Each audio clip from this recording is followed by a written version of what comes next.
आप सभी को मेरा नमस्कार, सलाम, जय हिंद। स्वागत है आप सभी का यूट्यूब चैनल विज्ञान क्लासेस पर। उम्मीद करता हूं कि आप सभी लोग बहुत ही बेहतरीन होंगे, कुशल होंगे, स्वस्थ होंगे।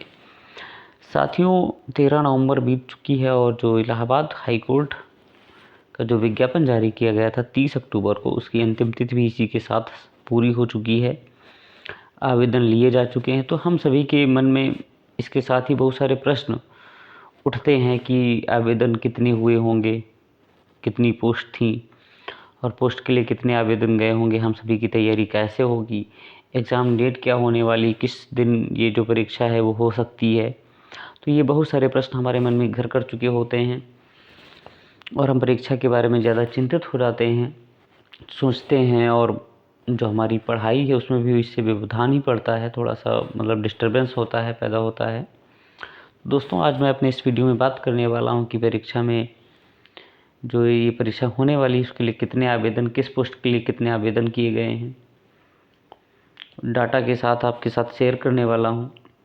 सुप्रीम कोर्ट की जो नोटिस थी एग्ज़ाम को लेकर के या भर्ती को लेकर के, वो क्या थी, उसका जो सार था वो क्या था, और परीक्षा कब तक होने वाली, परीक्षा की डेट क्या हो सकती है, क्योंकि अभी कोई नियत समय तो बताया नहीं गया है किसी को भी। लिखित परीक्षा का परिणाम कब तक आता है, टाइपिंग जो परीक्षा है लिखित परीक्षा के बाद होने वाली, वो टाइपिंग कब तक कराई जाती है। तो दोस्तों चलिए वीडियो शुरू करते हैं। दोस्तों, हम अगर आवेदनों की बात करते हैं कि कितने आवेदन अभी तक इसके लिए गए हैं, तो दोस्तों हम सभी जानते हैं कि आवेदन के लिए जो समय निर्धारित किया गया था बहुत ही कम था, लगभग 15 दिन का समय दिया गया था और आवेदन तिथि 30 अक्टूबर से 13 नवंबर तक की थी। जिन भी दोस्तों के लिए मतलब जो भी आवेदन में कहीं कोई त्रुटि रह गई थी तो 15 और 16 नवंबर उसके लिए अलग से निर्धारित किए गए थे करेक्शन के लिए। तो दोस्तों बात करते हैं सबसे पहले स्टेनोग्राफर पद की, जो 1186 पद थे और उसमें कितने आवेदन लिए गए हैं। तो लगभग 50,000 के आसपास इसमें आवेदन लिए जा चुके हैं। ये 40 प्लस थे कुछ, लेकिन अब अगर हम बात करते हैं तो ये 50,000 आवेदन इसके लिए जा चुके हैं लगभग। इस पद के लिए जो स्टेनोग्राफर हिंदी और इंग्लिश दोनों की बात मैं कर रहा हूँ कि इन पदों के लिए इतने विज्ञापन हैं। अगर ग्रुप सी की बात करते हैं जिसमें जूनियर असिस्टेंट, और अगर ग्रुप सी की हम बात करते हैं तो जूनियर असिस्टेंट और जे और पेड अप्रेंटिस, इसमें दोनों थे। जे भी था और पेड अप्रेंटिस की अलग अलग पद थे इनके।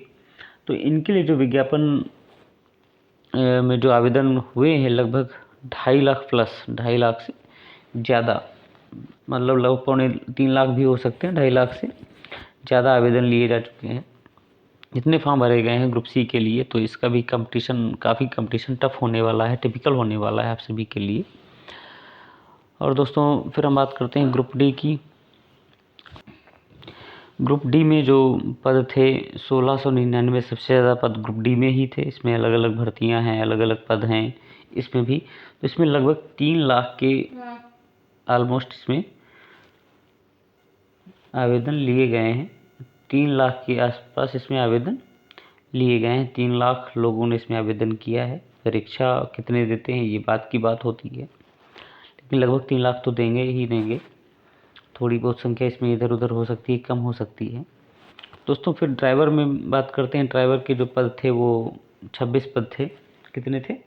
26 पद थे और इनके लिए जो आवेदन लिए गए हैं वो लगभग 40 से 42 हज़ार या 45 हज़ार के बीच में है। 40 से 45 हज़ार के बीच में है। तो दोस्तों ये बात पूरी हुई आवेदन की कि कितने आवेदन किस पद के लिए गए थे। तो ये संख्या जो भी है, जितनी भी है, हमें इस बारे में ज़्यादा अपने मन में तनाव नहीं लाना है और हमें अपनी तैयारी को आगे खींचते रहना है, बेहतरी के साथ करते रहना है। तो ये आवेदन पूरे हो चुके हैं। फिर हम आगे बात करते हैं कि जो परीक्षा है वो कब होने वाली है इसकी। तो 13 नवंबर को इसका 13 नवंबर को जो अंतिम तिथि थी आवेदन की, और उसके बाद से अगर हम 45 से 60 माफ़ कीजिएगा 45 से 60 दिन का जो समय है, 45 से 60 दिन का जो समय है, अगर हम उसकी बात करते हैं तो उस समय में पेपर आपका हो सकता है। और ये 45 से 60 दिन क्या हो सकते हैं? अंतिम दिसंबर का अंतिम हफ्ता, अंतिम सप्ताह, या जनवरी का पहला या दूसरा सप्ताह, इस बीच में आपकी परीक्षा होगी। क्योंकि सुप्रीम कोर्ट का ऑर्डर, जो एक नोटिस आई थी, उसने स्पष्ट कहा था, स्पष्ट आदेश दिया गया था कि ये जो भर्ती है हाई कोर्ट की, ये 3 महीने में पूर्ण की जानी चाहिए। कितने महीने में पूर्ण की जानी चाहिए? 3 महीने में पूर्ण की जानी चाहिए। तो दोस्तों 15 दिन में आपका आवेदन हुआ है, उससे 45 या 60 दिन में ये आपका एग्ज़ाम ज़रूर हो जाएगा। तो आप अपनी तैयारी, अगर आप अपने आप को थोड़ा ढीला छोड़ रहे हैं, कहीं कोई कमी रख रहे हैं, तो दोस्तों आपको ये कमी रखने का समय नहीं है। आपकी तैयारी को बिल्कुल कस करके करना है, बहुत ही क्षमता के साथ, अपनी पूरी क्षमता के साथ इसमें जुट जाना है। तो ये एग्ज़ाम आपका दिसंबर के आखिरी सप्ताह से लेकर के जनवरी के प्रथम या द्वितीय सप्ताह में ज़रूर हो जाएगा। ये मेरा खुद का निजी अनुभव है। मैंने 2019 की परीक्षा दी हुई है, मैंने 2017 की परीक्षा भी दी थी, जिसमें मैं असफल रहा था, टाइपिंग में असफल रहा था।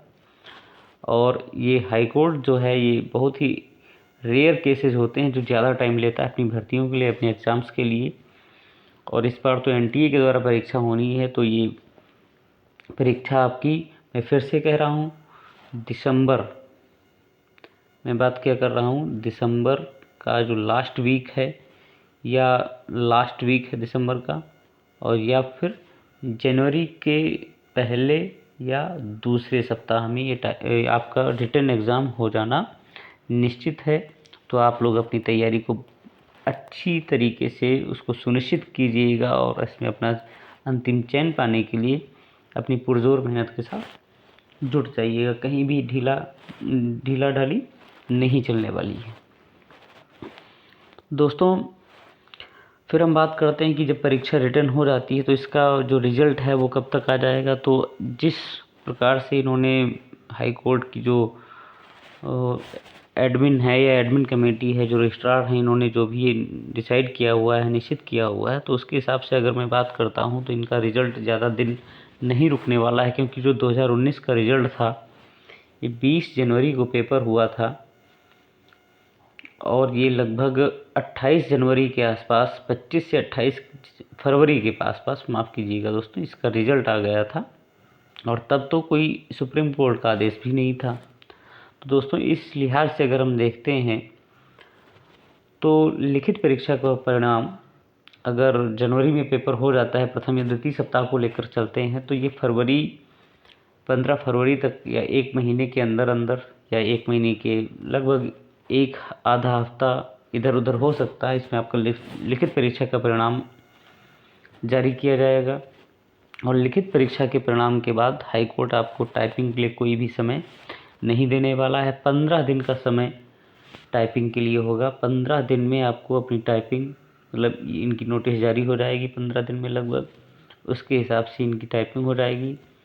15 दिन के आसपास ही आपको टाइपिंग के लिए बुला लिया जाएगा, जो भी अभ्यर्थी सफल होंगे रिटन एग्ज़ाम में। और अगर ग्रुप डी का एग्ज़ाम है तो दूसरे एग्ज़ाम के लिए, दूसरे रिटन एग्ज़ाम के लिए उनको 15 दिन का ही समय दिया जा सकता है। तो दोस्तों ये मैंने बात की लिखित परीक्षा की, टाइपिंग की, आवेदन की, एग्ज़ाम डेट क्या हो सकती है, क्योंकि नियत समय तो अभी दिया ही नहीं गया है।